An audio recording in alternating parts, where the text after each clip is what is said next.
Ngasi thục đấy chứ à? Hồ thôi ye bia mà. Sang ngủ Mai bao lô. Hồ bác xe lại kì. Xe. Ya đây bia mà. Sang ngủ kì cô. Hoi, mai bao lô.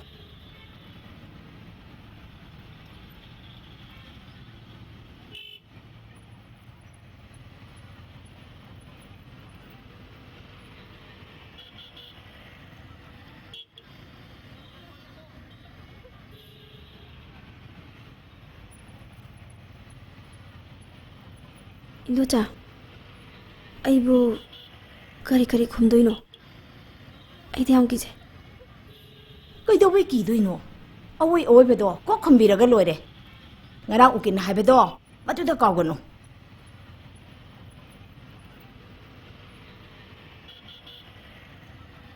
우킬도 볼라카다바 그냥 와리잖아.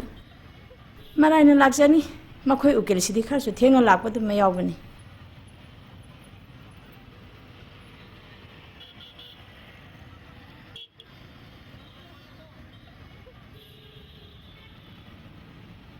Cái đâu rồi à? Nang saga sẽ một thắc lấy ý na. Bia mà. Nang chỉ lại nó vang đi đó cô. Tàu nên tàu ra đi, khá là thâu nào được phải được cái đâu kia. 인도자, Nung si thôi. Ai đi nang sẽ yam hay na rồi đuổi bộ. Cái gì nó nang sẽ bạc khát đi bộ.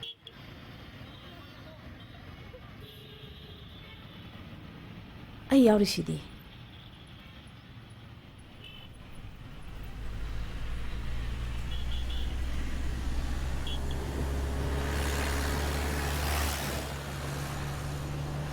La male.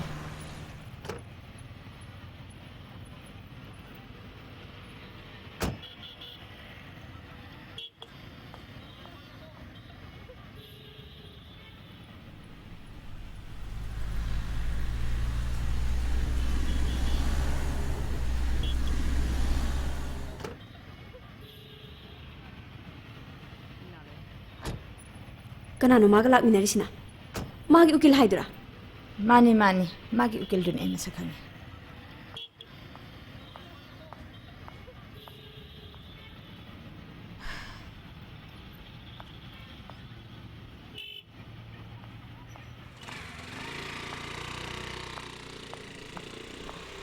Bunga, siya ho'y laksari. Sakhiya tay di siya.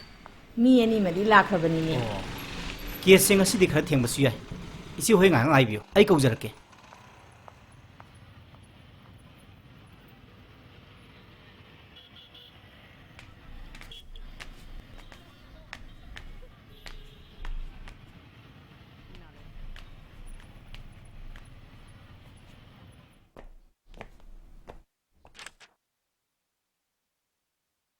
ꯑꯩꯈꯣꯏ ꯍꯧꯖꯤꯛ case ꯑꯁꯤ ꯍꯧꯅꯕ ꯁꯦꯝ ꯁꯥꯕ ꯂꯣꯏꯔꯦ ꯃꯔꯝ ꯑꯗꯨꯅ ꯃꯥꯏꯀꯩ ꯑꯅꯤꯒꯤ ꯃꯤꯁꯤꯡ ꯂꯥꯛꯄꯤꯔꯕ꯭ꯔꯥ Bima. ꯂꯦꯡꯁꯤꯟꯕꯤꯕ ꯌꯥꯔꯅꯤ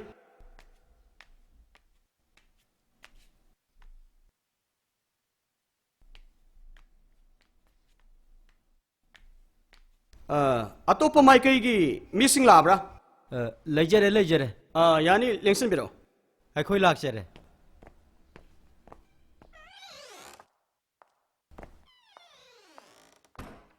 अमुक्त वासक पियु अचुंबदा हाइजगनी अरानबा मत हाइजरोय श्रीमद भगवत न साखीनी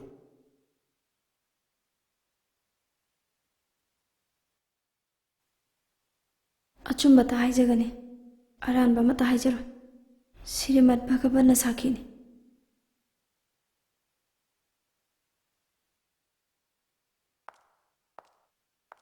इबेमा नंगी युमना कमिंगा मयक सेंगम ताहरो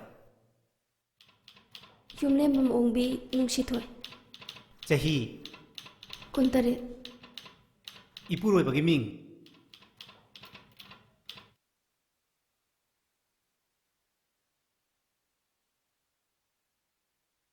इबोमचा युमलेम्बम इबोमचा ओ नंग इपुरोय बगी मसक ताक पंगम्रा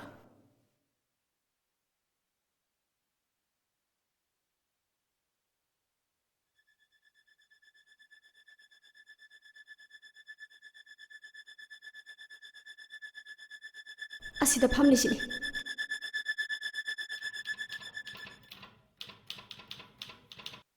नकोयनी अहल लमन्ना हाइनब्रा नत्रगा खंगनरगा चेनब्रा खंगनरगा नपुरोय बसी करी थबक तवे ड्राइवर ने थादा क्या फंगे खंगदे लिसिंग अनी अहुंगा फंगलमगद्रा हेलंगनीदा नंगोंदा खंगनदबे वानी अमता तो थवी अमता तुमी लेबियो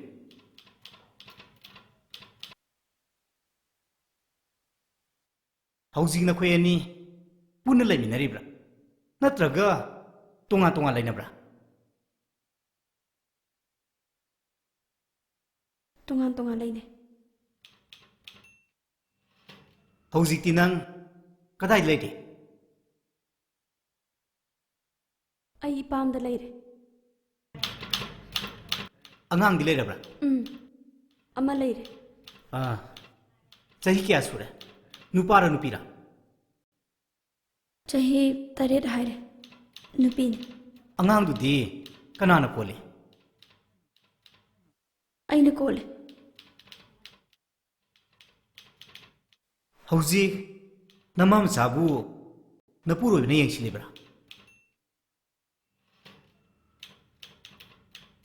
येंगलक्तबा कुइरे चाही मंगा हेले अदुगी ममांगददी यंगलम्ब्रा खर खर येंगलमे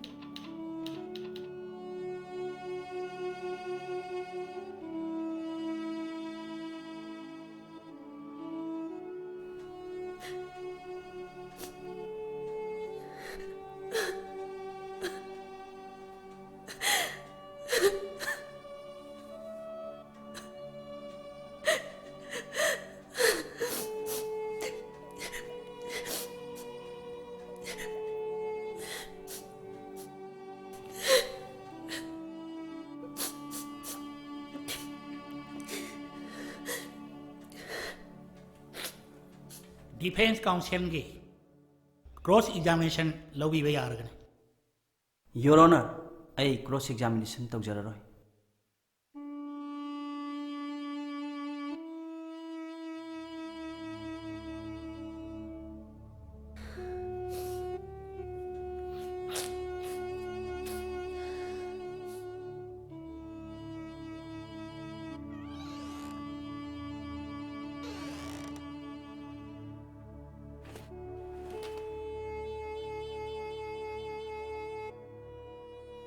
अदुदे डिफेंस काउंसिल की विटनेस स्टेटमेंट लौबा यारगने इबोमचा युमले मम्मी बोमचा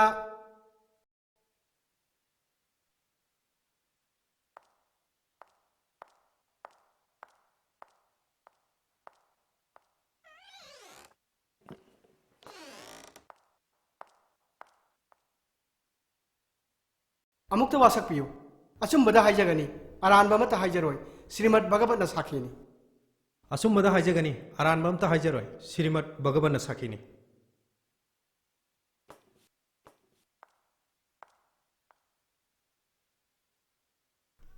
गाड़ी ड्राइवर ने हाइबिसि चुम्ब्रा अहोय सरकार गिरा लनाई गिरा लानाइगिनी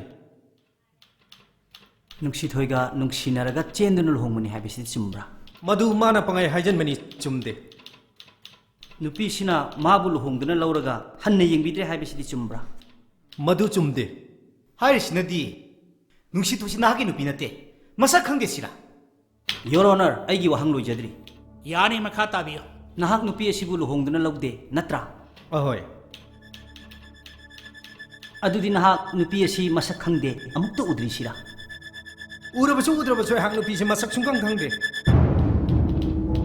नुपी असिनदी नखोय अनिगी अंगांग अमा लई हाइरी आई आंगांगा मसक सुंखंग खंगदे नचिन थिनु मधु मिनम्बने आइबु खंगदे नचाबु खंगदे हाइदे आइबु हांगो नचागा सेमिनदे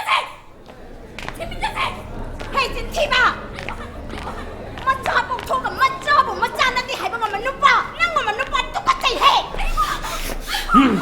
मयाम ngate tap thabi ke doge Ibungo इसे तब थबंग नमदे सुगुम वाखन थमोय असिदा कनागी थमोयना फाथबंग नमगनी इचानुपी असिबु मिया ममंग असिदा तंगन हत्पन नत्रो मच्चा पोथोगा मच्चाबु मसक खंगदे हाइबा एगी इचा असिबु मागी नुपी नते हाइबंग नमबा हे तंगा मनुपा चिन थिबा hoy नंग नमाइदने थाजनगे नंग ऑर्डर ऑर्डर मयाम तो तुमिने लेबियो हाइनिंग में खुरिंग में विटनेस बॉक्स तक काखलगा हाइगदवने ngasi damakte case ase matang asida lochale mathangi matam ama leptriba phawwa case ase yaithokre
जासिदी Konkan मथौना लेयो लांद्रगा लोरे माबुसु अंगंबा अमा लागा मराई गरजन यंगोय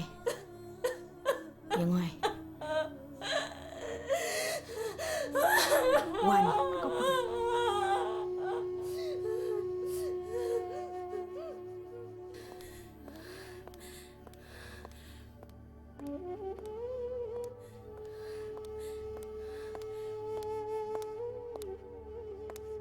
से अगी चेंबर दम तलापियो वा खर तानसे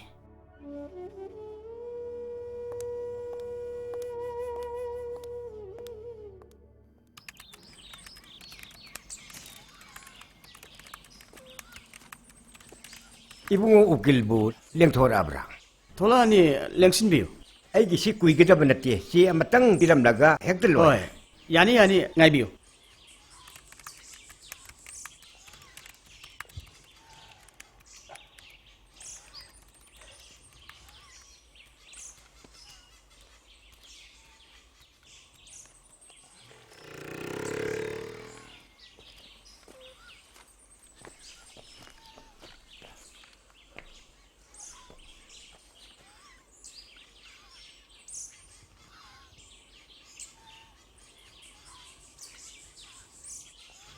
फमनुसिदा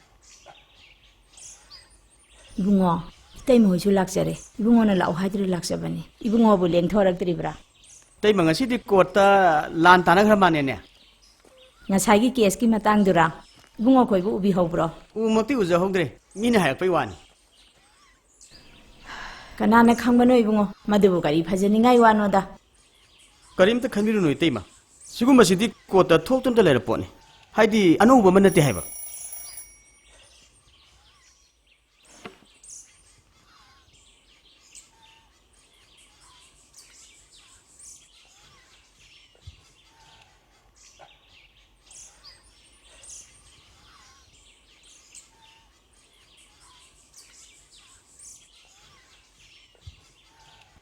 ꯎꯀꯤꯟ ꯊꯣꯛꯂꯛꯑꯦ ꯈꯨꯔꯥꯏꯕꯨꯡ ꯍꯥꯟꯅ ꯂꯦꯡꯁꯤꯟꯕꯤꯔꯣ ꯐꯅꯤ ꯐꯅꯤ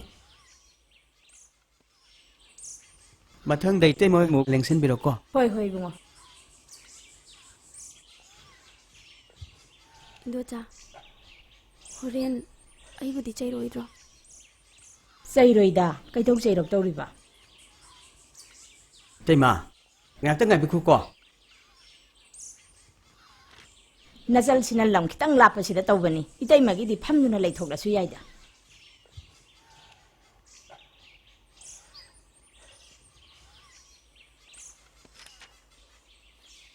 ngꯥꯏꯈꯣꯅꯦ 이때마 ꯈꯣꯏꯕꯨ ꯀꯗꯥꯏꯗꯒꯤꯅꯣ ꯏꯕꯨꯡꯉꯣ ꯑꯩꯕꯨꯗꯤ ꯈꯣꯌꯥꯊꯣꯡꯗꯒꯤꯅꯤ ꯑꯩꯁꯦ ꯃꯟꯗꯣꯝꯆꯥꯅꯤ ꯁꯤꯅ ꯏꯆꯥꯅꯨꯄꯤꯅꯤ ꯃꯥꯅ ꯈꯣꯡꯉꯥꯝꯄꯥꯠꯇ ꯂꯩꯕꯅꯤ 이때마 ꯈꯣꯏ ꯑꯃꯨꯛ ꯂꯦꯡꯁꯤꯟꯕꯤꯔꯣ 이붕 아이 무 여겨라게 파니쿠라 이때마 기당 두비 홈다 피도 샘절로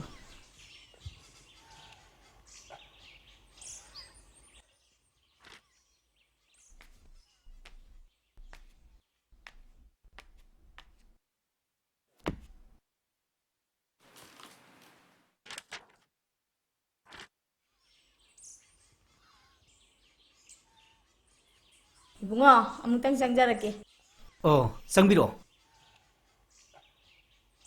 ꯐꯝꯕꯤꯌꯨ 이제 ꯐꯝꯕꯤꯌꯨ 이베마 ꯐꯝꯃꯨ ꯐꯝꯃꯨ ꯐꯝꯃꯨ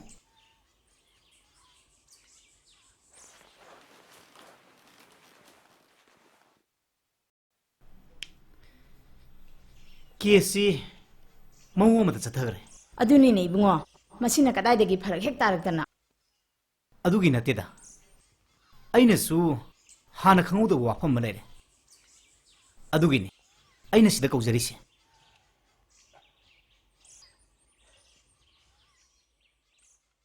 ꯑꯗꯨꯕꯨꯗꯤ 이붕어 마수 마트와이세 짤럭ꯗꯅ ꯍꯦꯛ ꯇꯧꯕꯖꯥꯠꯅꯤ 마다 ꯅꯠꯇꯦ ꯑꯩꯁꯨ ꯇꯨꯃꯤꯟꯅ ꯇꯥꯗꯨꯅ ꯂꯩꯕꯁꯦ ꯉꯝꯗꯦ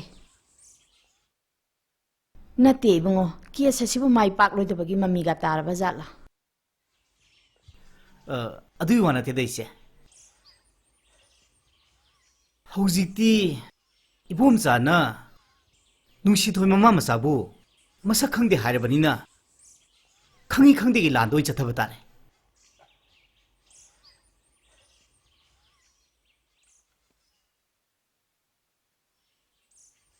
ꯅꯨꯡꯁꯤꯊꯣꯏ 이봄ꯆꯥ ꯅꯕꯥꯅꯤ ꯂꯨꯍꯣꯡꯈꯤꯕꯒꯤ ꯐꯣꯇꯣ ꯅꯠꯇ꯭ꯔꯒ ꯆꯦꯕꯥꯎꯒ ꯂꯩꯍꯧ ꯂꯥꯎꯕ꯭ꯔꯥ ꯂꯩꯈꯤꯕꯅꯤꯅꯦ ꯂꯩꯔꯤꯕ꯭ꯔꯥ ꯅꯨꯡꯁꯤꯊꯣꯏ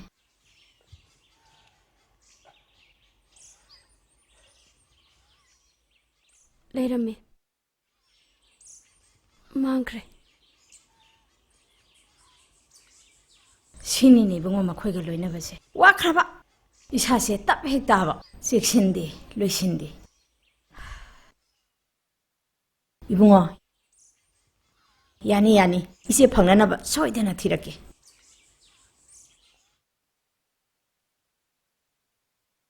केसी खरा सांग येथोख्रबनिना मतम लेरी अवार पाथि नहुनबा फनदुम फरे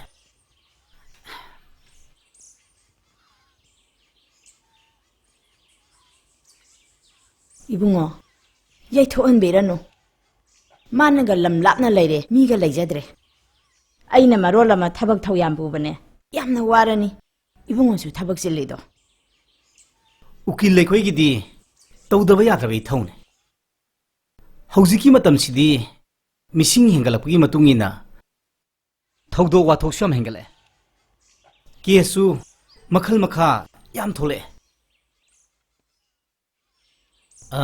मरुओइना नुपी अंगांग सिंगदा चथब केसिंग मसिंग याम हेले मसे अफबदि नते इसे ꯆꯨꯝꯈ꯭ꯔꯕ ꯋꯥꯅꯤ ꯏꯕꯨꯡꯉꯣ ꯍꯧꯖꯤꯛꯄꯨ ꯀꯝꯗꯧꯁꯤ ꯍꯥꯏꯕꯅꯣ ꯏꯆꯥꯒꯤꯅꯤ ꯃꯁꯤ ꯌꯧꯔꯕꯗꯤ ꯑꯩꯗꯤ ꯂꯦꯞꯅ ꯊꯥꯕꯁꯨ ꯄꯥꯝꯗꯦ ꯂꯥꯛꯆꯈꯤꯕꯒꯤꯁꯨ ꯅꯨꯡꯉꯥꯏꯇꯦ ꯑꯁꯨꯛ ꯎꯁꯤꯠꯇꯅ ꯇꯧꯕ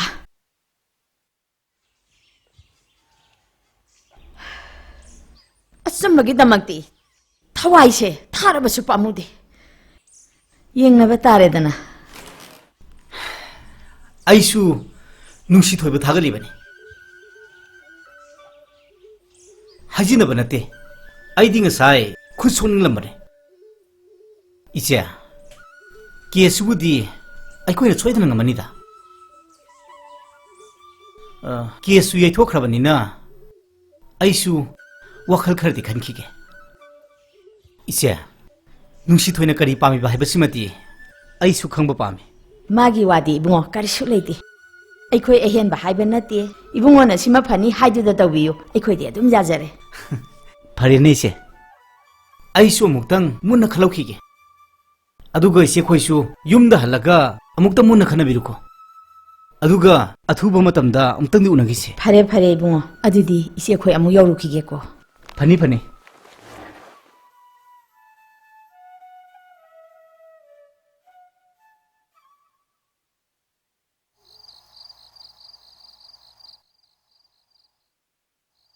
ꯑꯕꯣ ꯈꯣꯡꯍꯥꯝꯁꯦ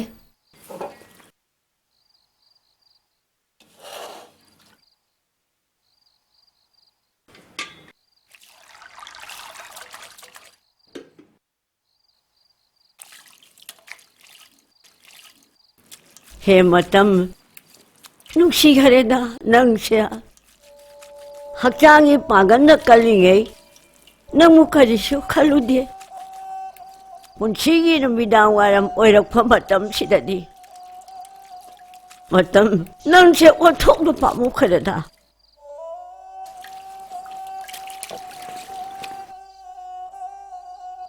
ꯑꯩꯗꯤ ꯏꯁꯨ ꯅꯨꯄꯤ ꯁꯨꯙꯥꯡꯁꯤꯅ ꯂꯨꯍꯣꯡꯕꯗꯣ ꯑꯩꯗꯤ ꯎꯕ ꯐꯪꯂꯔꯣꯏꯗꯣ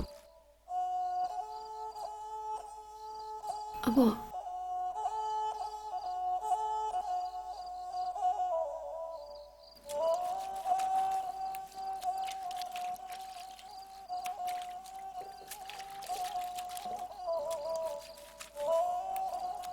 ꯅꯨꯃꯤꯠ ꯊꯥ ꯊꯋꯥꯟꯃꯤꯆꯥ ꯃꯈꯣꯏꯗꯤ ꯂꯩꯍꯧꯈꯤꯒꯅꯤ ꯑꯩꯈꯣꯏꯗꯤ ꯅꯣꯡꯃ ꯁꯣꯏꯗꯅ ꯆꯠꯈꯤꯒꯗꯕꯅꯤꯀꯣ ꯑꯕꯣ ꯀꯩꯗꯧꯔꯒꯦ ꯀꯩꯁꯨ ꯇꯧꯗꯦ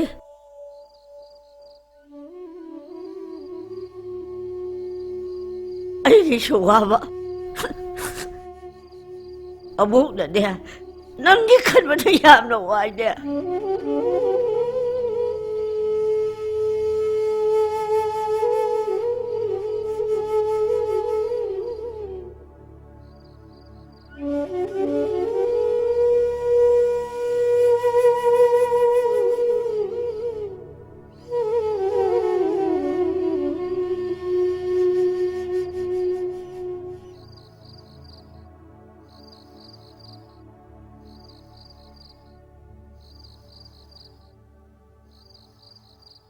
ngasi nupi ki damakta lo trama tra taruk India na sim duna lere sina nupi khakta ki oibani masina ta ba ki general law sing asi ju nupi sing ki saruk yauri bane ba aduna nupi sing ngasi da gidi Manipur State Legal Services Authority na nupi sing ki damakta ekoi na thong law na hangduna na koi ki damakta ekoi na demand torpa ain gi mating ado ekoi pi ge haiduna ekoi thong law na hangdo ka thamjari Ibema nangna ibomjagi mathakta case tawribado madu yai matik charabani Indomjadi nahangi khangde nupi da otpi nei biba aine yadi haibase ngasi khakta khangi ai atai su tanarurabani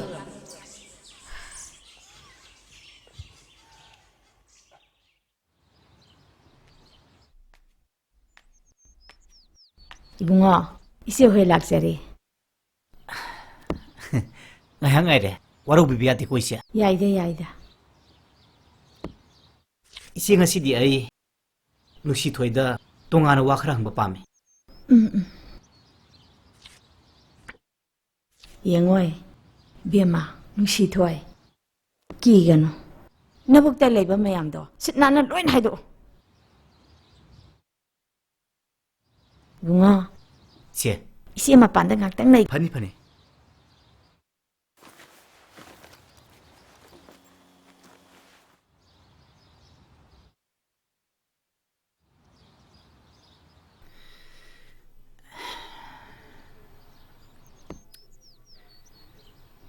ꯅꯨꯡꯁꯤꯊꯣꯏ ꯄꯥꯈꯠꯇꯅ ꯈꯨꯝꯃꯨ ꯅꯪ ꯍꯧꯖꯤꯛ ꯀꯔꯤ ꯄꯥꯝꯃꯤ ꯑꯩ ꯍꯥꯏꯐꯝ ꯈꯪꯗꯦ ꯏꯕꯣꯝꯆꯥꯗꯨ ꯅꯈꯨꯠ ꯄꯦꯟꯅ ꯐꯨꯈ꯭ꯔꯕꯅꯤꯅ ꯑꯃꯨꯛ ꯍꯟꯖꯤꯟꯅꯗ꯭ꯔꯕꯁꯨ ꯌꯥꯔꯦꯀꯣ ꯉꯥꯏꯈꯣ ꯅꯨꯡꯁꯤꯊꯣꯏ ꯅꯪꯒꯤ ꯅꯨꯄꯥꯅ ꯑꯃꯨꯛ ꯍꯟꯖꯤꯟꯅꯁꯤꯒ ꯍꯥꯏꯔꯕꯗꯤ ꯅꯪ ꯑꯃꯨꯛ ꯍꯟꯖꯤꯟꯅꯈꯤꯗ꯭ꯔꯥ ꯃꯍꯥꯛꯅ ꯄꯣꯛꯆꯕ ꯃꯆꯥꯗꯨ ꯐꯥꯎꯕ ꯃꯁꯛ ꯈꯪꯗꯦ ꯍꯥꯏꯔꯛꯄꯗꯨꯗꯤ ꯑꯩ ꯈꯥꯡꯗꯨꯅ ꯂꯩꯕ ꯉꯝꯗꯦ ꯃꯤꯌꯥꯝ ꯃꯃꯥꯡꯗ ꯀꯣꯔꯠꯇ ꯃꯆꯥꯕꯨ ꯃꯁꯛ ꯈꯪꯗꯦ ꯍꯥꯏꯔꯛꯄ ꯉꯝꯕ ꯅꯨꯄꯥꯗꯨꯕꯨ ꯑꯩꯅ ꯑꯃꯨꯛ ꯍꯟꯖꯟꯅꯐꯝ ꯊꯣꯛꯄ꯭ꯔꯣ ꯃꯆꯥꯕꯨ ꯃꯆꯥ ꯅꯠꯇꯦ ꯍꯥꯏꯕ ꯉꯝꯕ ꯃꯥꯕꯨ ꯑꯩꯅ ꯇꯨꯀꯠꯆꯩ ꯃꯆꯥꯅꯨꯄꯤ ꯄꯤꯁꯛ ꯑꯁꯤꯕꯨ ꯀꯅꯥꯒꯤ ꯃꯆꯥꯅꯣ ꯀꯅꯥꯒꯤꯅꯤ ꯍꯥꯏꯗꯧꯔꯤꯅꯣ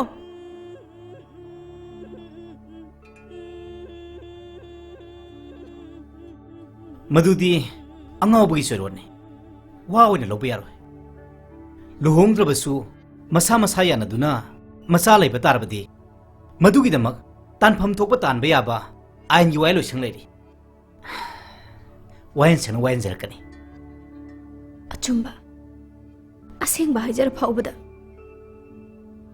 ꯋꯥꯌꯦꯜꯁꯪꯅ ꯀꯔꯤꯁꯨ ꯇꯧꯕ ꯉꯝꯈꯤꯗꯦ ꯅꯍꯥꯛꯅꯗꯤ ꯑꯆꯨꯝꯕꯅꯤ ꯍꯥꯏꯖꯕꯅꯤ ꯑꯆꯨꯝꯕꯗꯣ ꯑꯩꯁꯨ ꯈꯪꯉꯝꯗꯦ ꯈꯪꯅꯅꯕ ꯑꯩꯅ ꯍꯦꯟꯅ ꯀꯨꯞꯁꯤꯟꯅꯁꯨ ꯅꯪꯉꯣꯟꯗ ꯋꯥ ꯍꯪꯈꯤꯗꯦ ꯉꯁꯤꯗꯤ ꯑꯩ ꯑꯆꯨꯝꯕꯒꯤ ꯑꯁꯦꯡꯕ ꯃꯃꯤ ꯑꯃ ꯑꯩ ꯎꯕ ꯉꯝꯈꯤ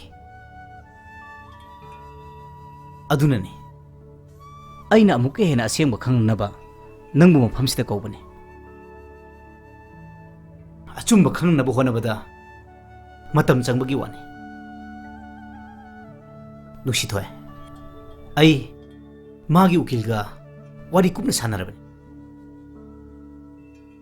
이봄 자능한 한 하이키부 와싱도 마기 우길나 땀이바 나때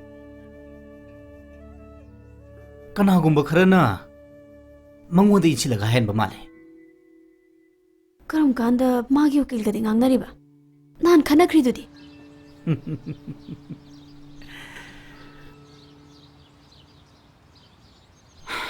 मधुदी उकिल लेखोगी हौनबिनी के सोना फमदा तब ताना येनरसु ngaiha pothaba matamda cha kap ama thaminaraga wari batai loi sane aduga aikhoi amata mu oi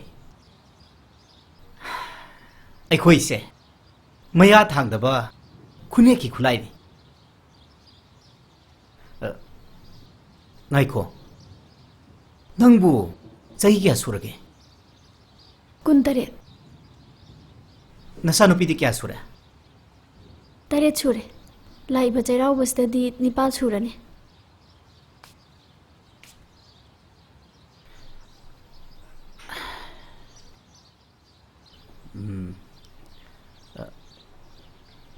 इबुम जाती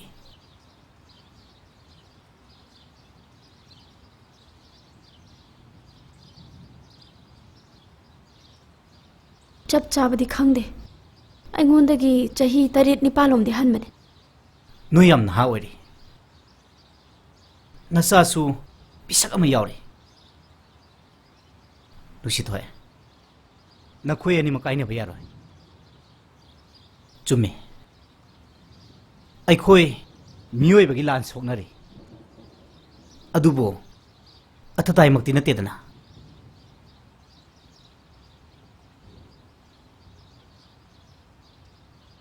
मागी मोंगदुना आई हंजिनारोय खले ngaikhong nasagi su khalo nakhoy ani mugna bada nasabu wahan badi kanati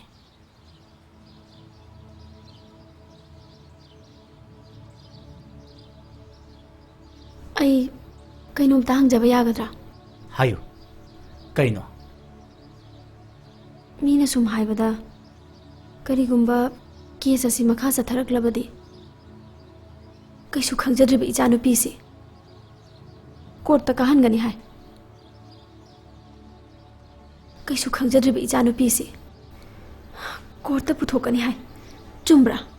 ꯍꯣꯏ, ꯄꯨꯈꯠꯂꯣꯅ ꯍꯥꯏꯔꯒꯗꯤ ꯄꯨꯈꯠꯄꯁꯨ ꯌꯥꯏ꯫ ꯉꯝꯃꯣꯏ, ꯑꯩ ꯃꯗꯨ ꯌꯥꯕ ꯉꯝꯃꯣꯏ꯫ ꯑꯩ ꯁꯤꯈꯤꯕꯅ ꯍꯦꯟꯅ ꯐꯩ꯫ ꯏꯆꯥꯒꯤ ꯀꯔꯤ ꯃꯔꯥ ꯂꯩꯕꯒꯤꯅꯣ? ꯉꯥꯏꯈꯣ ꯉꯥꯏꯈꯣ ꯏꯕꯦꯝꯃ, ꯑꯝꯇ ꯇꯞꯊꯈꯣ꯫ ꯐꯝꯃꯨ ꯐꯝꯃꯨ, ꯑꯩ ꯋꯥ ꯍꯥꯏꯒꯦ꯫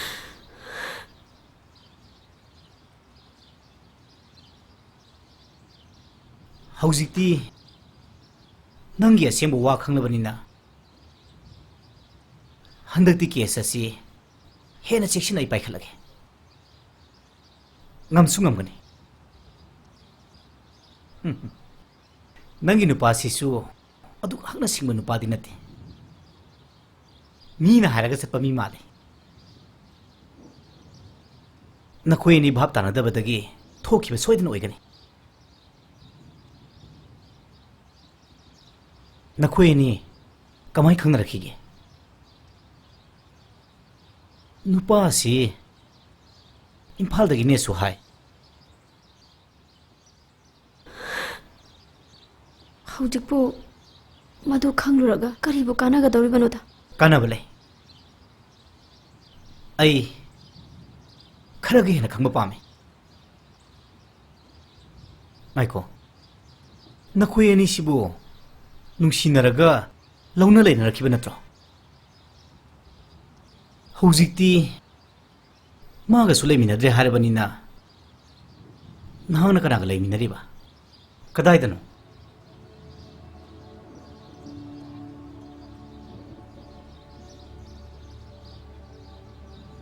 ꯑꯩꯕꯨ ꯄꯣꯛꯄ ꯏꯄꯥꯅ ꯏꯃꯥꯒꯤ ꯃꯄꯥꯝꯗ ꯌꯥꯎꯉꯤꯟꯗꯨꯅ ꯂꯩꯕꯅꯤ꯫ ꯑꯩꯅ ꯄꯤꯛꯂꯤꯉꯩꯗ ꯏꯄꯥꯅ ꯅꯥꯒꯥꯂꯦꯟꯗ ꯎ ꯁꯨꯕ ꯆꯠꯈ꯭ꯔꯒ ꯅꯨꯄꯤ ꯑꯃ ꯂꯧꯗꯨꯅ ꯂꯩꯈ꯭ꯔꯦ꯫ ꯏꯊꯛꯇ ꯏꯕꯨꯡ ꯑꯃꯁꯨ ꯑꯉꯥꯡ ꯑꯣꯏꯅ ꯂꯩꯈꯤꯗꯦ ꯍꯥꯏ꯫ ꯑꯗꯨꯗꯒꯤꯗꯤ ꯑꯗꯨꯝ ꯃꯈꯣꯏ ꯑꯕꯣꯛꯀꯤꯗ ꯂꯩꯔꯛꯄꯅꯤ꯫ ꯑꯣ, ꯏꯆꯦꯁꯤꯅ ꯀꯔꯤ ꯊꯣꯛꯅꯕꯅꯣ? ꯏꯃꯥꯒꯤ ꯃꯅꯥꯎ ꯅꯨꯄꯤꯅꯤ, ꯏꯟꯗꯣꯆꯥꯅꯤ꯫ ꯑꯩꯅ ꯈꯪꯉꯛꯄꯗ ꯏꯝꯐꯥꯜꯗ ꯌꯨꯝ ꯄꯥꯟꯗꯨꯅ ꯂꯩꯔꯝꯃꯤ꯫ ꯏꯃꯥꯗꯤ? ꯑꯩꯅ ꯆꯍꯤ 10ꯃꯨꯛ ꯁꯨꯔꯛꯄ ꯑꯗꯨꯋꯥꯏꯗ ꯏꯃꯥꯗꯤ ꯒꯥꯔꯤꯅ ꯁꯣꯛꯇꯨꯅ ꯂꯩꯈꯤꯗ꯭ꯔꯦ꯫ ꯑꯕꯣꯛꯅ ꯃꯅꯥ ꯃꯁꯤꯡ ꯌꯣꯜꯂꯒ ꯑꯩꯈꯣꯏꯕꯨ ꯊꯥꯛꯄꯤꯔꯛꯄꯅꯤ꯫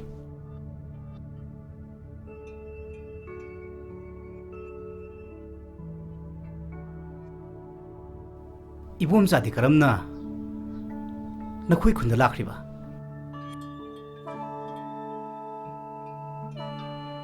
ꯃꯇꯝꯗꯣ ꯃꯥꯗꯤ ꯑꯩꯈꯣꯏ ꯈꯨꯜꯗ ꯗꯦꯛꯇꯔ ꯊꯧꯕ ꯑꯃ ꯑꯣꯏꯅ ꯂꯥꯛꯄꯗꯒꯤ ꯂꯩꯔꯛꯈꯤꯕꯅꯤ꯫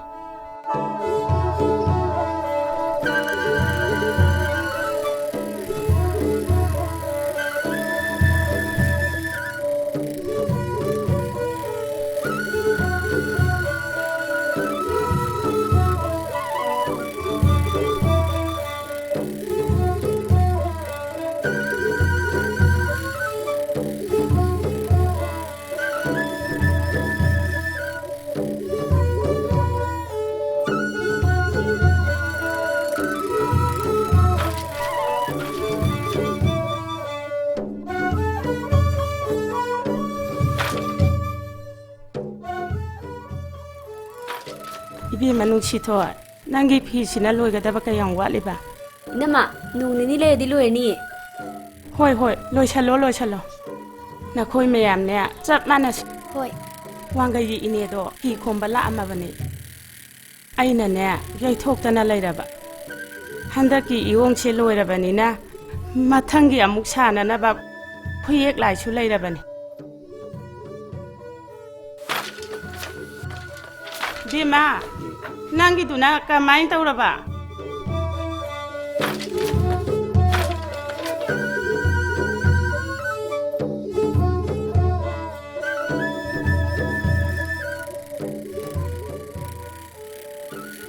इनमा ꯑꯩꯒꯤ ꯂꯩ ꯂꯣꯟꯕꯁꯤꯗꯤ ꯌꯥꯔꯕ ꯅꯠꯇ꯭ꯔꯣ? ꯍꯣꯏ ꯍꯣꯏ ꯐꯖꯅꯅꯦ ꯂꯩꯆꯥ ꯈꯥꯏꯅ ꯂꯣꯜꯂꯨꯀꯣ. ꯍꯣꯏ. ꯕꯤꯃꯥ ꯅꯈꯣꯏꯅꯦ ꯂꯪꯒꯗꯣ ꯋꯥꯠꯂꯕꯁꯨꯅꯦ ꯏꯃꯨꯡꯗ ꯆꯪꯉꯒ ꯑꯗꯨꯝ ꯂꯧꯊꯣꯛꯑꯣꯀꯣ.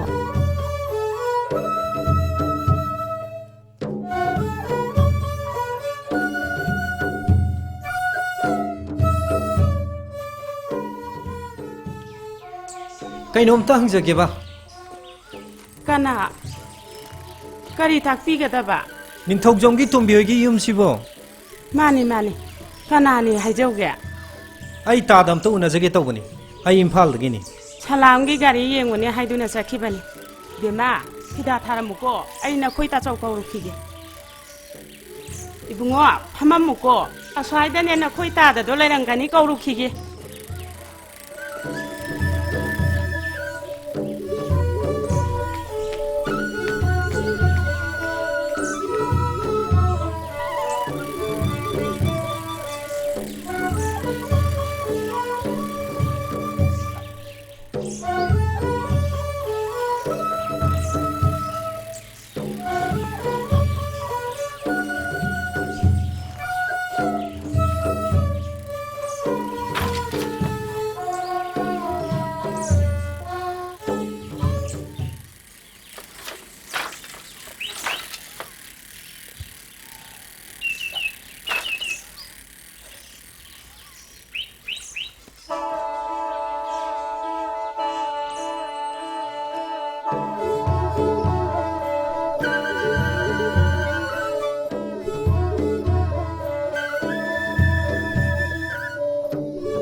ꯕꯦꯕꯦ ꯌꯥꯗ꯭ꯔꯦ ꯁꯤꯟꯗ ꯁꯠꯁꯤꯜꯂꯣ.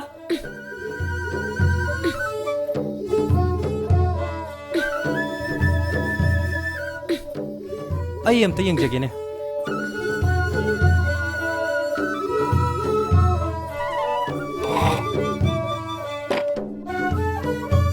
ꯌꯥꯔꯦꯀꯣ?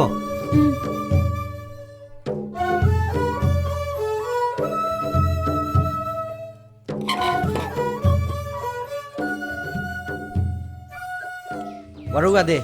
ꯉꯥꯏꯍꯥꯛ ꯉꯥꯏꯍꯜꯂꯦꯅꯦ. ꯏꯕꯣꯝꯆꯥ ꯀꯌꯥꯝ ꯀꯨꯏꯔꯦ? ꯄꯪꯀꯨꯏ ꯀꯨꯏꯗ꯭ꯔꯤ ꯇꯥꯗ. ꯂꯥꯛꯑꯣ ꯁꯣꯝꯗ ꯑꯣꯏꯅ ꯋꯥꯔꯤ ꯁꯥꯔꯨꯔꯁꯤ. ꯂꯥꯛꯑꯣ.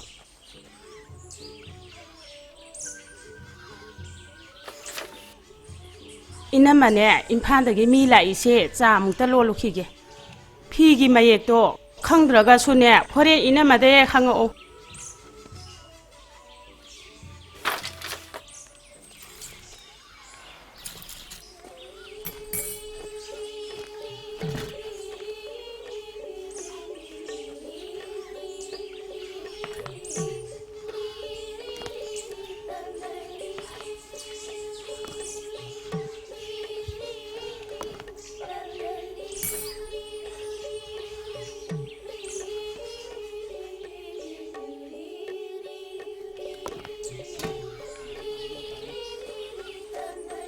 ꯇꯥꯏꯆꯥꯁꯦ ꯑꯍꯥꯟꯕ ꯎꯕꯗꯗꯤ ꯃꯤꯐꯠꯇ ꯃꯥꯜꯂꯦ.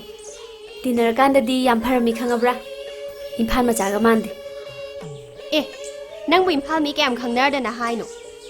ꯈꯪꯅꯕꯩ ꯋꯥ ꯅꯠꯇꯤꯌꯦ. ꯃꯤꯁꯦ ꯌꯦꯡꯕꯗ ꯍꯦꯛꯇ ꯈꯪꯉꯤ. ꯍꯦꯟꯖꯤꯟꯅ ꯈꯜꯂꯨꯅꯣ ꯏꯕꯦꯝꯃ. ꯅꯨꯄꯥ ꯍꯥꯏꯕ ꯖꯥꯠꯁꯦ ꯊꯥꯖꯅꯤꯡꯉꯥꯏ ꯂꯩꯇꯕꯅꯤꯀꯣ. ꯇꯩꯁꯥꯁꯦ ꯃꯈꯨꯜ ꯃꯁꯥꯁꯨ ꯌꯥꯝ ꯍꯩ. ꯃꯥꯅ ꯍꯥꯏꯔꯤꯕ ꯃꯥꯅ ꯍꯩꯇꯕ ꯊꯕꯛ ꯑꯃꯐꯥꯎ ꯂꯩꯇꯦꯌꯦ. ꯑꯗꯣ ꯍꯩꯇꯕ ꯑꯃꯇꯪꯗꯤ ꯂꯩ ꯍꯥꯏ. ꯀꯔꯤꯅꯦꯒꯦ? ꯍꯣ ꯂꯥꯏꯔꯤꯛ. ꯂꯥꯏꯔꯤꯛꯇꯤ ꯑꯩꯈꯣꯏꯁꯨ ꯌꯥꯝ ꯇꯝꯍꯧꯗꯦ, ꯌꯥꯝ ꯍꯩꯇꯦ. ꯑꯗꯨꯅ ꯅꯨꯡꯉꯥꯏꯇꯦ.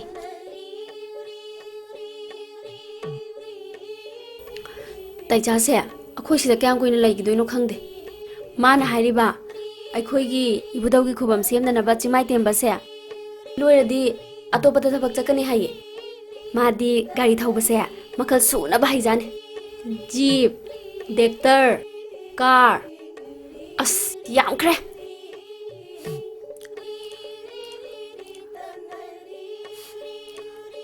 ꯃꯥꯅ ꯊꯕꯛ ꯁꯨꯕ ꯂꯣꯏꯔꯒ ꯑꯩꯈꯣꯏꯗ ꯏꯁꯤꯡ ꯊꯛꯀꯦ, ꯑꯆꯥꯄꯣꯠ ꯆꯥꯒꯦꯅ ꯃꯥꯏ ꯒꯥꯔꯤꯗꯣ ꯊꯧꯔꯒ ꯑꯩꯈꯣꯏꯗ ꯍꯦꯛꯇ ꯂꯥꯛꯑꯦ. ꯇꯩꯆꯥꯅ ꯑꯗꯨꯃꯥꯏꯅ ꯏꯁꯤꯡ ꯊꯛꯄ ꯇꯣꯏꯅ ꯂꯥꯛꯄꯗꯣ ꯑꯩꯈꯣꯏ ꯂꯩꯀꯥꯏ ꯇꯥ ꯊꯝꯕ ꯎꯔꯒ ꯅꯨꯡꯁꯤꯊꯣꯏ ꯅꯪ ꯁꯥꯎꯖꯟ. ꯆꯠꯂꯣꯍꯦ. ꯃꯤ ꯆꯨꯝꯅ ꯁꯨꯝ ꯂꯥꯛꯆꯕꯗꯨꯕꯨ ꯃꯕꯨꯛ ꯐꯠꯇꯕ ꯍꯦꯛ ꯈꯜꯂꯗꯅ.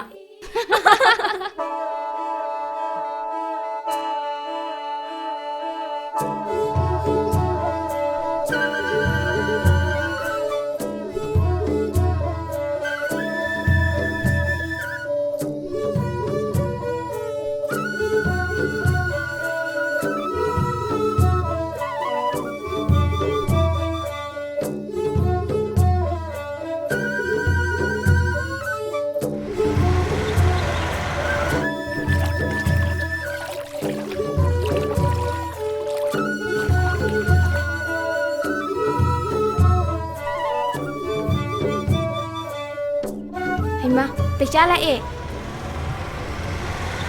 ꯑꯣ ꯇꯩꯆꯥ ꯅꯪꯒꯤ ꯇꯦꯛꯇꯔꯗꯣ ꯁꯣꯝꯗ ꯑꯝꯇ ꯊꯧꯖꯜꯂꯛꯑꯣ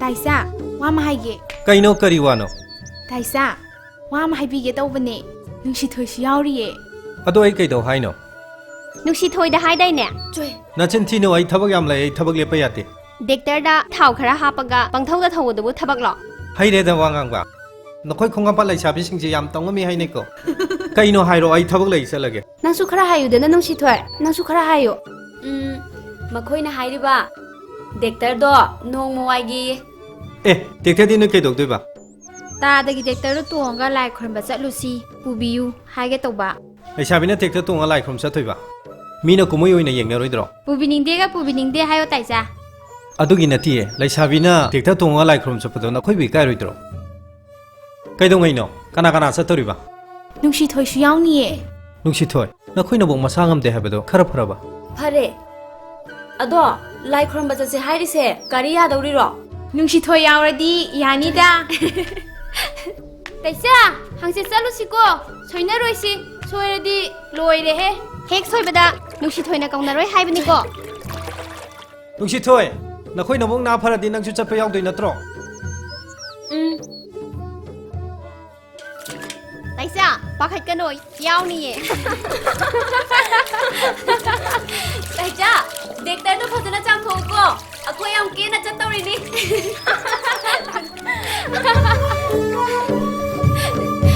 ꯐꯖꯅ ꯀꯦꯔꯧꯀꯣ ꯑꯩ ꯇꯦꯛꯇꯔ ꯇꯣꯡꯗꯣꯏꯅꯦ ꯆꯥꯃꯤꯟꯅꯕ ꯏꯀꯥꯏꯅꯤꯀꯣ ꯑꯁꯨꯝꯅ ꯂꯩꯁꯥꯕꯤ ꯃꯌꯥꯝꯒ ꯈꯪꯅꯔꯛꯄꯗꯒꯤ ꯑꯩꯒꯁꯨ ꯈꯪꯅꯔꯛꯈꯤ ꯅꯛꯁꯤꯟꯅꯔꯛꯈꯤ ꯃꯐꯝ ꯃꯔꯥꯡ ꯏꯈꯪ ꯈꯪꯍꯧꯗꯅ ꯅꯣꯡꯃꯗꯤ ꯆꯦꯜꯂꯦ ꯑꯕꯣꯛꯅꯗꯤ ꯇꯩꯆꯥꯁꯦ ꯃꯊꯣꯡ ꯍꯨꯛꯇꯦ ꯍꯥꯏꯗꯨꯅ ꯁꯨꯡꯌꯥ ꯌꯥꯖꯗꯕꯅꯤ ꯃꯈꯣꯏꯔꯣꯝꯅꯁꯨ ꯑꯩꯈꯣꯏ ꯏꯃꯨꯡꯒꯤ ꯐꯤꯕꯝ ꯆꯥꯗꯕꯁꯤꯗ ꯄꯥꯝꯗꯦ ꯏꯟꯊꯣꯔꯛꯈꯤ ꯏꯟꯗꯣꯝꯆꯥꯅꯗꯤ ꯑꯩꯒꯤꯗꯃꯛ ꯂꯦꯞꯈꯤ ꯃꯈꯥꯗꯤ ꯀꯝꯗꯧꯕ ꯌꯥꯗ ꯌꯥꯗ ꯂꯨꯍꯣꯡꯕꯤꯈꯤ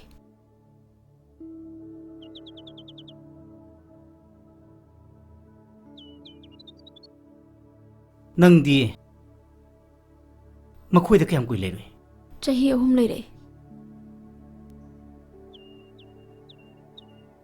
ꯀꯩꯗꯧꯕꯒꯤ ꯅꯨꯄꯥ ꯃꯌꯨꯝꯒ ꯂꯥꯞꯊꯣꯛꯅꯔꯛꯈꯤꯕꯅꯣ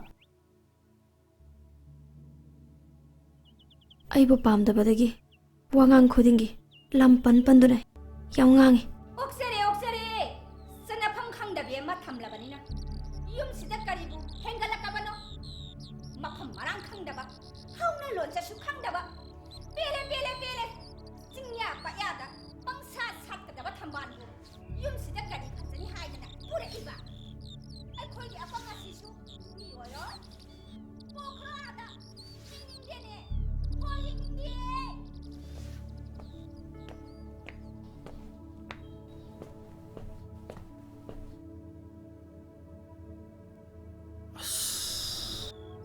이만에 사옥사옥나 ꯉꯥꯡꯗꯨꯅ ꯊꯣꯛꯈ꯭ꯔꯤꯁꯤꯅ ꯀꯔꯤ ꯍꯥꯏꯅꯔꯨꯔꯦ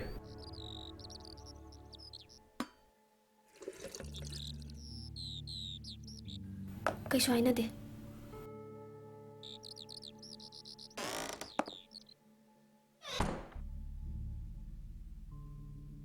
ꯏꯃꯥꯅ ꯇꯣꯉꯥꯟꯅ ꯆꯥꯔꯣ ꯍꯥꯏ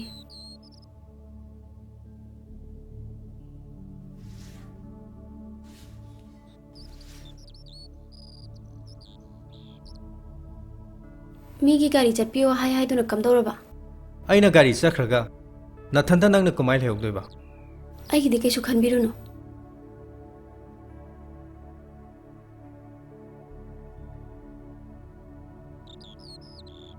ꯂꯩꯔꯤꯕ ꯃꯑꯣꯡꯁꯤꯗ ꯅꯊꯟꯇ ꯌꯨꯝꯁꯤꯗ ꯂꯩꯍꯧꯕ ꯅꯨꯡꯉꯥꯏꯇꯦ꯫ ꯅꯈꯣꯏꯒꯤ ꯌꯨꯝꯗ ꯃꯇꯝ ꯈꯔ ꯂꯩꯔꯨꯔꯣ꯫ ꯑꯩ ꯊꯕꯛ ꯑꯃ ꯇꯧꯗꯣꯔꯤ꯫ ꯀꯩ ꯊꯕꯛꯅꯣ? ꯚꯣꯠꯀꯤ ꯖꯤꯞ ꯊꯧꯗꯣꯏꯅꯤ꯫ ꯑꯩꯈꯣꯏ ꯀꯦꯟꯗ꯭ꯔꯒꯤ ꯄꯥꯎꯡ ꯙꯅꯟꯖꯣꯏꯒꯤꯅꯤꯗ꯫ ꯃꯆꯥꯅꯨꯄꯥꯗꯨꯅꯁꯨ ꯍꯥꯏꯔꯛꯑꯕꯅꯤ꯫ ꯚꯣꯠ ꯀꯌꯥ ꯀꯣꯏꯆꯦꯟ ꯆꯦꯟꯕꯗꯨꯗꯤ ꯌꯥꯎꯍꯟꯅꯤꯡꯗꯦ꯫ ꯄꯩꯁꯥ ꯐꯪꯗꯧꯁꯨ ꯅꯠꯇꯗꯨꯕꯨ ꯅꯄꯨꯝ ꯊꯤꯠꯈꯩ ꯋꯥꯅꯅꯕ ꯇꯨꯝꯐꯝ ꯆꯥꯐꯝꯁꯨ ꯈꯪꯂꯣꯏ꯫ ꯑꯁ ꯅꯪꯅ ꯈꯪꯕ ꯅꯠꯇꯦ꯫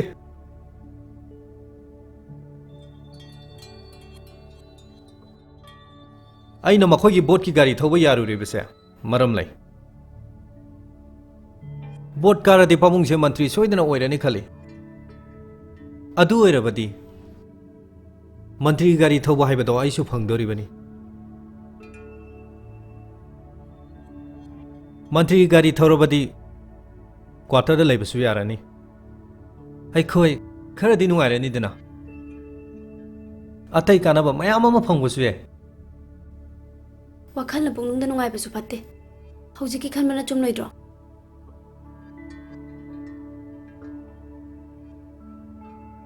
ꯏꯅꯦꯝꯄꯣꯛꯅ ꯑꯩꯕꯨ ꯃꯆꯥ ꯃꯃꯧ ꯑꯣꯏꯅꯤꯡꯗ꯭ꯔꯤꯕꯁꯦ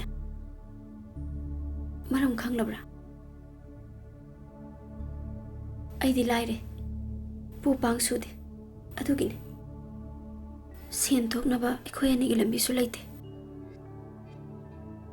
ꯑꯗꯨꯅꯕꯨ ꯑꯩ ꯚꯣꯠꯀꯤ ꯒꯥꯔꯤ ꯊꯧꯔꯨꯗꯕ ꯌꯥꯗꯦ꯫ ꯚꯣꯠꯄꯨ ꯀꯥꯅꯤ ꯀꯥꯔꯣꯏꯁꯨ ꯈꯪꯗꯕꯗꯨꯕꯨ ꯄꯥꯕꯨꯡ ꯙꯅꯟꯖꯣꯏꯗꯤ ꯁꯣꯏꯗꯅ ꯀꯥꯈꯤꯅꯤ꯫ ꯑꯩ ꯃꯥꯒꯤ ꯒꯥꯔꯤ ꯊꯧꯅꯕ ꯀꯟꯅ ꯉꯥꯡꯅꯔꯤꯕꯅꯤ꯫ ꯃꯟꯇ꯭ꯔꯤ ꯒꯥꯔꯤ ꯊꯧꯕ ꯐꯪꯕ ꯀꯥꯏꯁꯦ ꯂꯥꯏꯅ ꯈꯟꯒꯅꯨ, ꯐꯪꯕꯖꯥꯠ ꯅꯠꯇꯦ꯫ ꯑꯩꯇꯕꯨ ꯃꯈꯣꯏꯅ ꯅꯨꯡꯁꯤꯕꯒꯤ ꯍꯥꯏꯔꯛꯄꯅꯤ꯫ ꯃꯈꯣꯏꯅ ꯍꯥꯏꯕꯗ ꯆꯠꯍꯧꯗꯅ ꯍꯌꯦꯡꯋꯥꯏ ꯍꯥꯏꯔꯨꯔꯕꯗꯤ ꯅꯨꯡꯁꯤꯔꯣꯏ꯫ ꯅꯪꯁꯨ ꯃꯇꯝ ꯈꯔ ꯅꯄꯥꯝꯗ ꯂꯩꯒꯦꯒ ꯂꯩꯔꯨꯔꯣꯅꯦ꯫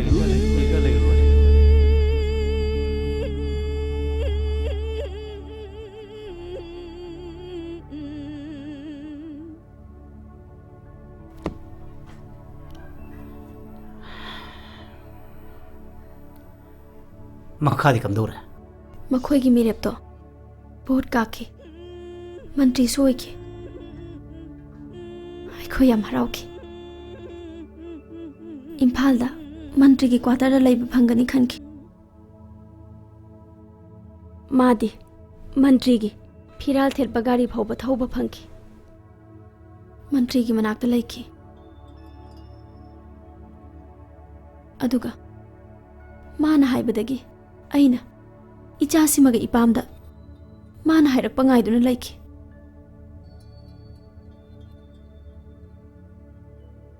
ꯀ꯭ꯋꯥꯇꯔꯗ ꯂꯩꯕꯒꯤ ꯋꯥꯗꯨꯕꯨ ꯑꯗꯨꯝ ꯍꯥꯏꯔꯛꯈꯤꯗ꯭ꯔꯦ꯫ ꯑꯩꯁꯨ ꯍꯪꯈꯤꯗ꯭ꯔꯦ꯫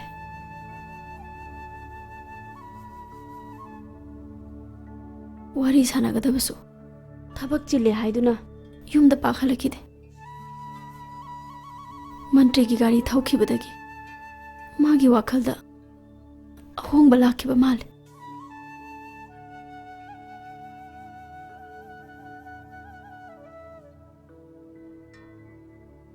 ꯄꯥꯎ ꯌꯥꯝ ꯄꯤꯈꯤ, ꯂꯥꯛꯈꯤꯗꯦ꯫ ꯄꯩꯁꯥꯒꯗꯤ ꯄꯤꯔꯛꯄ꯭ꯔꯥ?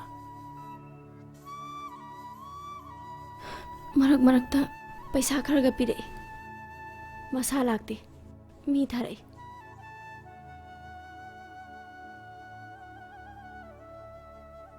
ꯏꯆꯥ ꯅꯨꯄꯤꯁꯤꯅ ꯃꯅꯥ ꯍꯨꯠꯄ ꯃꯇꯝ ꯑꯗꯨ ꯐꯥꯎꯕꯗ ꯃꯥꯗꯤ ꯂꯥꯛꯈꯤꯗꯦ꯫ ꯄꯩꯁꯥꯗꯤ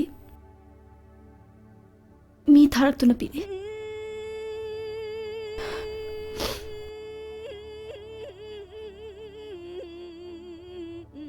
ꯃꯥꯅ ꯒꯥꯔꯤ ꯊꯧꯔꯤꯕ ꯃꯟꯇ꯭ꯔꯤꯗꯨꯒꯤ ꯀ꯭ꯋꯥꯇꯔꯗꯗꯤ ꯆꯠꯂꯨꯔꯕ꯭ꯔꯥ?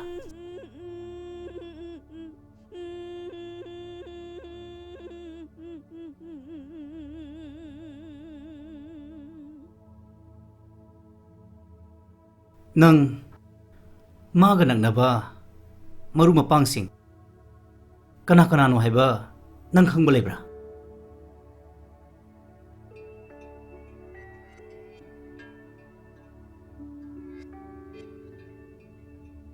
lambi lamkhangda thinabagadi yaubra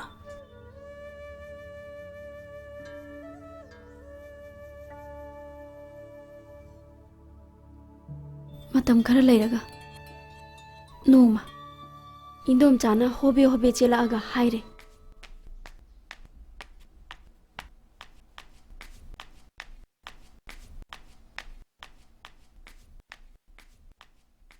hai nung si thôi nung si thôi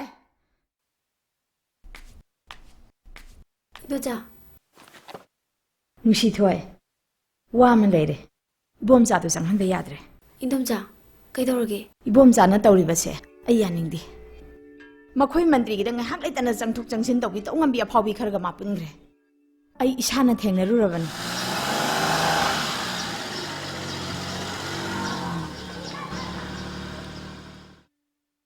nupi to ngam bi aphawi sing do ai ga su tap tang he khatna ru raban ibom za de lot khare aina hari ba sini ma imung sida khongun da han ba yadi sang han ba yadi ai khoi khul asida ma amon na khongda ba su yaroi masi pumna makse nangna section da badagi ni nangna nangi nupa bu matam kuina thadok padagi thokle bani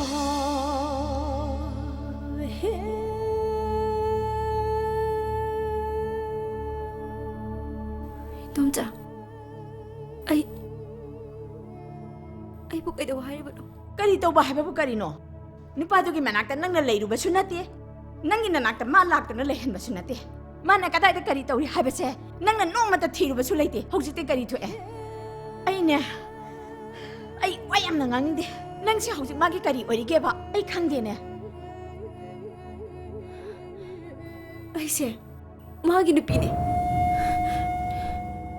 maduna nangna haibani ai na haibani mana di kari hairi kari khalli ba haiba didi nang khang abara mana nangbu ningsing lom khidro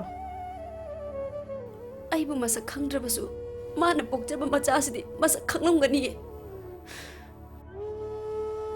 nangna ngangi bado panghai haibani madu oiba yaroi bema amuk tang chatlaga unarusi wa ngangnarusi nangi nupa na chatliba lamchatse ai sungya yaningde hayeng mak chattaba yadabani nanga chatlaga unarusi nang wa nganganu ai gi ngangnage mama hai singbiduna silli oigani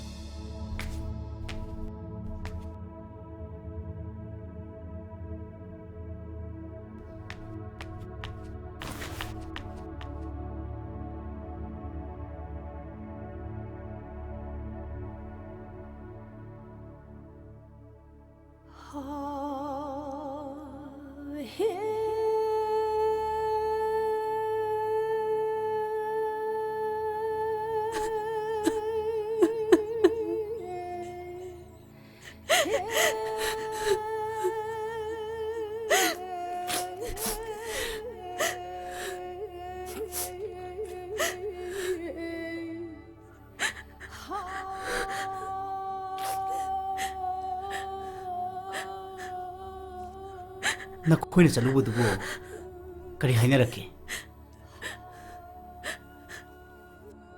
ma bu na ba phangakpro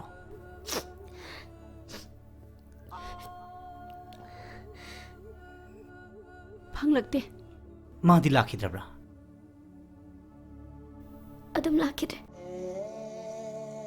sabchana ma na nangbu yenglaktabasi sahi kya di sura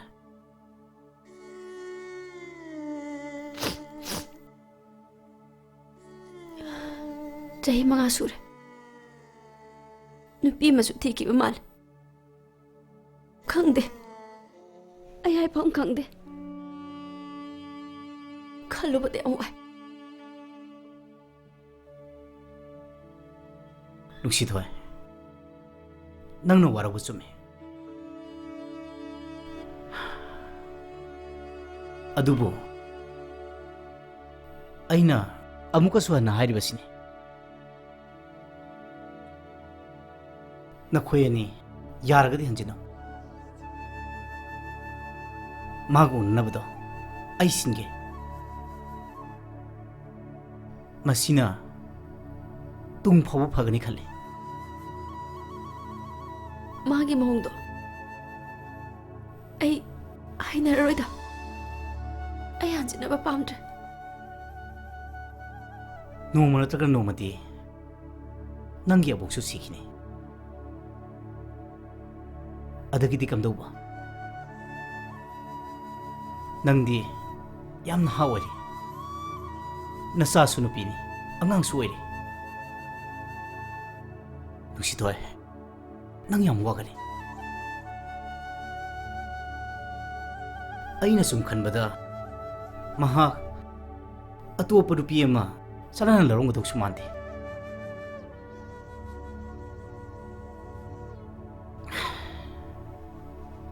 ꯅꯪ ꯃꯨꯟꯅ ꯑꯝꯇꯪ ꯈꯟꯈꯣ ꯅꯨꯡꯁꯤꯊꯣꯏ ꯑꯩ ꯀꯩꯗꯧꯒꯗꯕꯅꯣ ꯍꯥꯏꯕ ꯈꯪꯖꯤꯜꯂꯛꯇ꯭ꯔꯦ ꯑꯗꯨꯗꯤ ꯀꯦꯁꯁꯦ ꯁꯥꯡꯊꯔꯨꯕꯩ ꯀꯩ ꯀꯥꯟꯅꯔꯤꯕ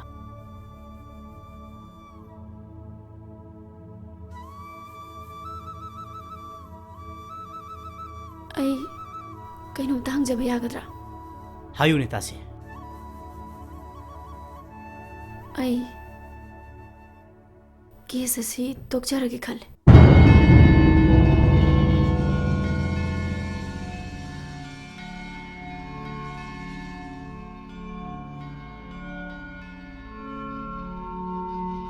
ꯅꯆꯥꯗꯤ ꯀꯔꯝꯅ ꯌꯣꯛꯇꯣꯔꯤꯕ ꯊꯣꯛꯑ ꯂꯥꯛꯆꯅꯤ ꯅꯨꯡꯁꯤꯊꯣꯏ ꯅꯆꯥꯒꯤ ꯈꯜꯂꯨ ꯑꯉꯥꯡꯁꯤꯅ ꯃꯔꯨꯅꯤ ꯑꯄꯣꯛꯄ ꯃꯄꯥꯅ ꯃꯆꯥꯕꯨ ꯃꯁꯛ ꯈꯪꯗꯦ ꯍꯥꯏꯔꯛꯄ ꯉꯝꯂꯕꯁꯤꯗ ꯃꯃꯥ ꯑꯃꯅ ꯇꯧꯒꯗꯕꯁꯤꯕꯨ ꯀꯔꯤꯅꯣ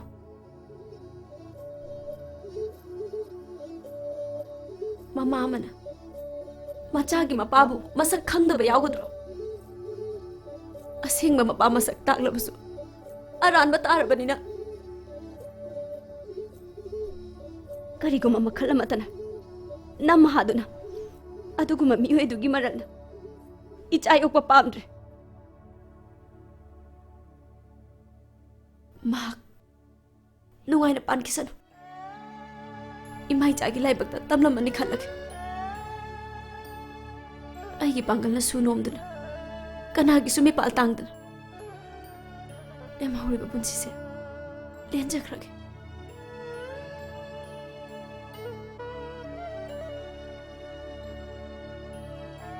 ꯑꯩ ꯀꯅꯥꯗꯁꯨ ꯌꯦꯠꯆꯔꯔꯣꯏ ꯋꯥꯔꯧꯕꯁꯨ ꯇꯧꯖꯔꯔꯣꯏ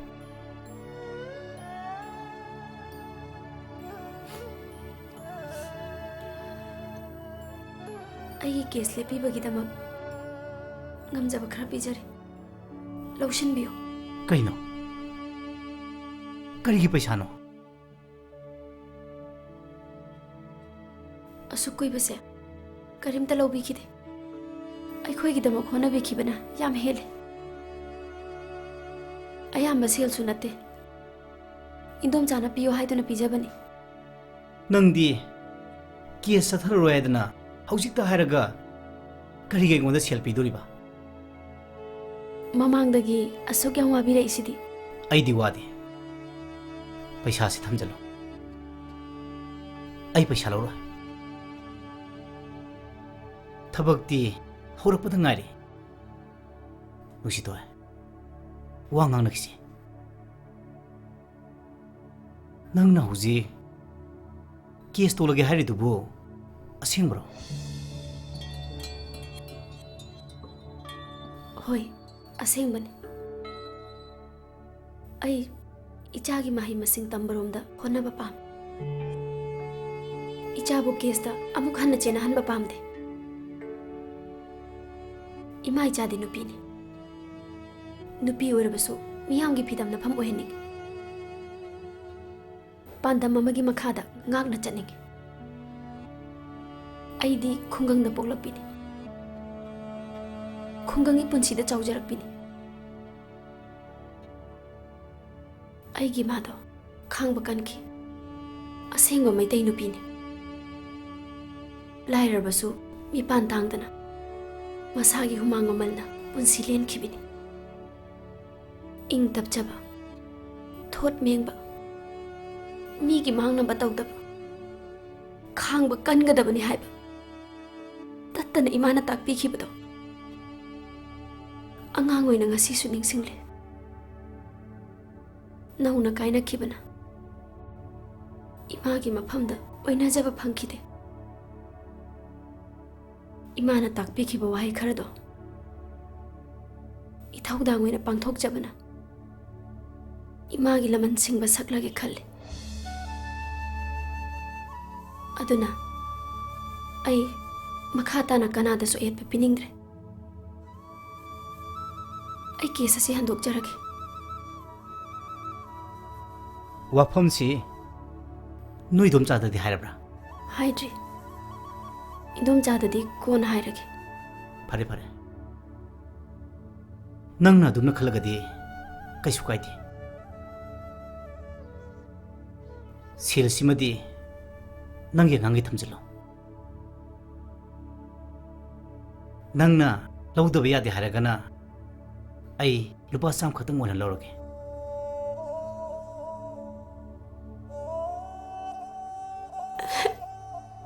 Ay nga sini wai sange. Nungai re. Nungara kari kapi ba? Hau ki ba punsi nung sire. Ay ki apang ba thamoy nung sire. Nupi ki mapong nung sire. Tay na pongkang raba tawdog singdo. Aduna ay bu kam ningalle kapar kata sugam de ay kam ningi ay kam ningi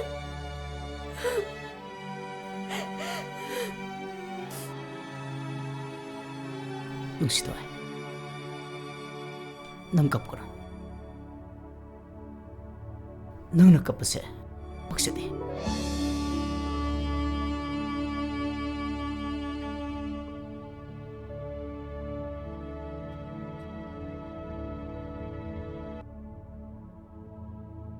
नखोय नुपी ने कपसे आई यम यम वाय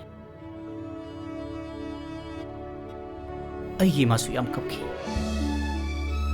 आई मादी लुखराबिनी पोफम फमलगा आई खोय बुयोलखी आई बु मी ओनबा सेमबिरपने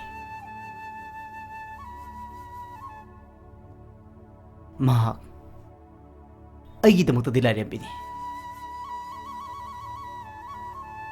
इमादो यामसु वाखी अइना अइगी मागिदमा करिमता तब ngमखिदे अइ इमाबुदि कावब खकमलो अइगी मा लेरमद्रबदि अइ कमाय तोरंगने अइगिसु पुंसी की वारी अमले नुशितो है पुंसी से वारी ngakतने अखोइगी पोटफम फम्बी लंगदम सी मा सिंग सिन नुशिद्रा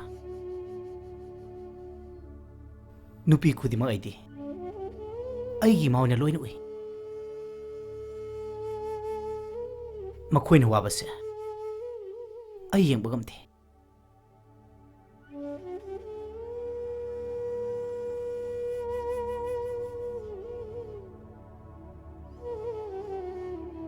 नंग सुनुपीनी अदुक नौरीबी नंगी माइथोंदा पीसिन थरपसे पक्सदे अदुना नुसितोय नंग कपकोनो नंग कपकोनो नुसितोय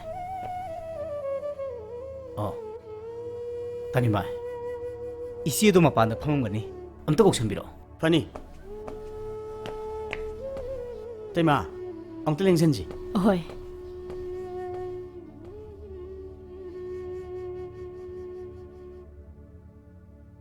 इबुंगा इसे लाक्जरे ओ इसे लेंसनबियो करी करी नचलगा हाइनरे करी द लेपनरे सिया लोइरे वा पुम लोइरे फरे फरे इबुंगो यामना नुंगाइरे इबुंगोगी हानबा इसेना हाइरा खरा बुजरपनी 이제 그리기도 수염나 와는 너 그대로 레로이나 ꯑꯗꯨꯗꯤ ꯏꯕꯨꯡꯉꯣ ꯀꯃꯥꯏꯅ ꯇꯧꯁꯤ ꯍꯥꯏꯕ? 이제 누시 토이나 와 마하리 이bungo mana haiba wa oina lobirunu ibungo na sima phani haido adum hek tawbiraga loire 시덕이디 누시 토이수 이시기 다복신데 여헌바 야래드나 kadai de gino de ibungo magi driver dudi tha de satruk mangai mana phanglabada tanbu tanjai madubu koi tan tanagadaba adubu ibungo tawni haina tawrurabanina hanbadi yadre ibungo na ne thawai khara hena yaushinbiyu sengi wadi leibagi nate ise lei maraibak thirabi nupi singbu otpi banebi base ise gi thawai sina leri makhaidi lam thengnaram khini nupi sumini thamoi pali aikhoi kanada sulandena nupi oiri haibagi sonthagadaba tongadaba sunati 이시기 와시나 아이고 마이 밑 방한 모금 떠이 아이샤 이마도는 뽑히란바네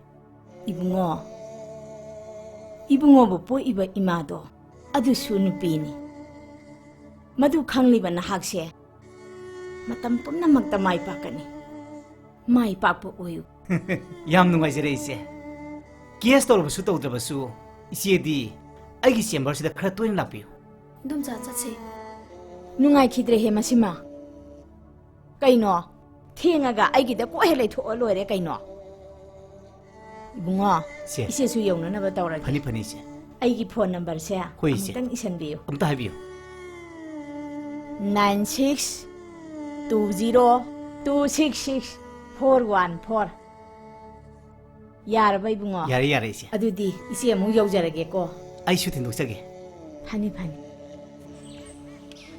아두디 아이 물라 이제 호라게 파레 이붕어 랭신비로 아두디 이시 호야 뭐 여자라게 파니 이제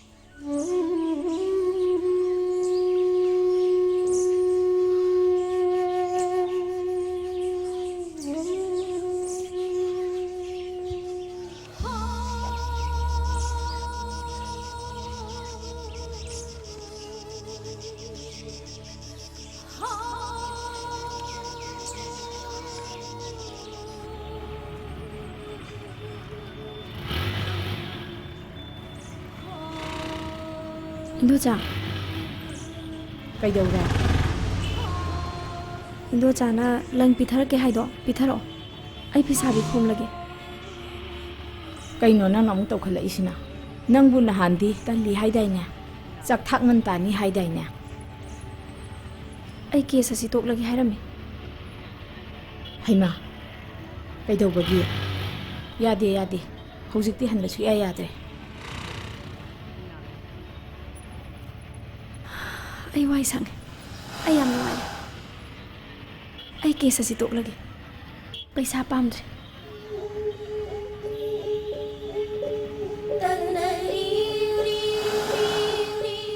hoide he magi lupa satruk tu nabu kai dogdoino Ngapa.